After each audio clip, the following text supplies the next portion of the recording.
Hey, Ernest, after the game or even in the last couple of days, what's coach's message been to you? And is this a springboard for you, a moment maybe where you can maybe provide some help off the bench for these guys? Coach's message to not only me, but, the entire team is that, with 5 guys, playing majority of the minutes, he's always been talking to us about just making sure when your name is called to get into the game that, you're ready, ready to deliver, ready to produce, and ultimately so that we'll get a win. For me personally, he's just been really telling me the same thing ever since, I got here, just the same message over and over. And the last game was just really a result of that, just making sure I'm always staying ready and getting in and doing what I need to do.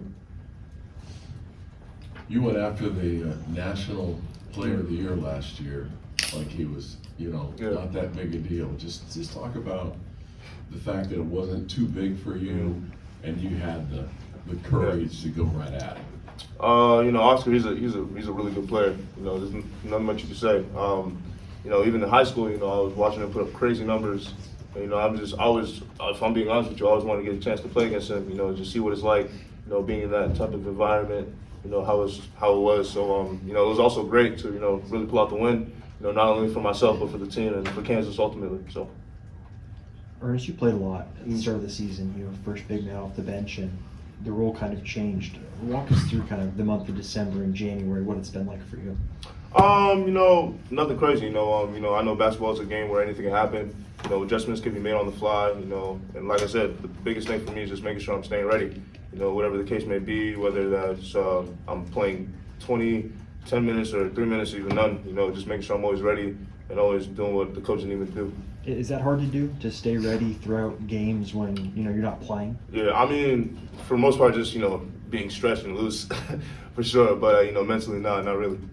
And what is coach's, in terms of the way he's coaching you, what is he emphasizing for you in terms of your minutes on the floor? Yeah, like I said, making sure when I get out there that I screen, making sure I hit somebody, rebound the ball, be a rim protector, and just get open shots for the guys that are around me. So. In terms of the speed of the game, how do you feel like that has changed over the course of kind of the first 2-3 months? Being completely honest with you, I would say the game slowed down for me. Like I said, when I first got here, straight out of high school, it was crazy fast, to be honest with you. But now, like the last game, it was really like calm, cool, and collective for me. Just being out there and just being in the flow and the rhythm of the game was just really, really good for me. Ernest, I know it was just one game, but going into a game like tomorrow night, do you have expectations individually for yourself as far as playing a role like you did against Kentucky, or do you just kind of wait and see how the game plays out? It's really tough to really go into tomorrow's game, especially with any like personal or goals or individual for myself, because especially since they beat us the last time we met, and this game that's coming up is really important for us, not only us but for our fans, for you guys, and just making sure that we go out there and get a win first and foremost. And it's really, really tough for me to look at tomorrow and try to find any individual things I can do for myself. Ernest, how much is the revenge motive there and the fact they're ranked higher than you by 1 slot?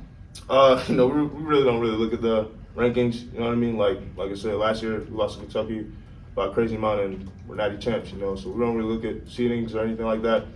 As for tomorrow though, for sure you can say quote unquote revenge mode, but at the end of the day, we need to go in there, do what we need to do what we've always been doing to pull out wins, and we'll see the end product. In terms of the first game, what has Coach emphasized for you guys that you have to improve this time around? Defensively, really. It's one thing you could say that we were putting up shots and they weren't falling, but we played great defense. But the last game we played, we really didn't do a combination of either. J-Will had a crazy scoring game. That game, really kept us in that. But the biggest thing for us, make sure we're locked in defensively. I've been told this throughout my whole life, but I also believe that defense wins championships. I forever believe that as long as you're making the other team play bad, you could shoot horrible and still pull out with a win. So we just need to be locked in defensively. You mentioned the defense. I guess anything in particular? Is it perimeter? Is it in the paint oriented? Really, pretty much just overall. I can't really sit here and just nitpick different aspects, but just making sure we're 100% locked in defensively. On a lighter note, do any of you guys follow the Chiefs? Did you watch the title game last night? And what do you do you root for them? Me going to University of Kansas now, for sure you can say I root for them. growing up, Seattle was my team. You know, not gonna lie, but but no, we keep up with it. I didn't really watch the game. I watched part of it, but no, we do. Anything else?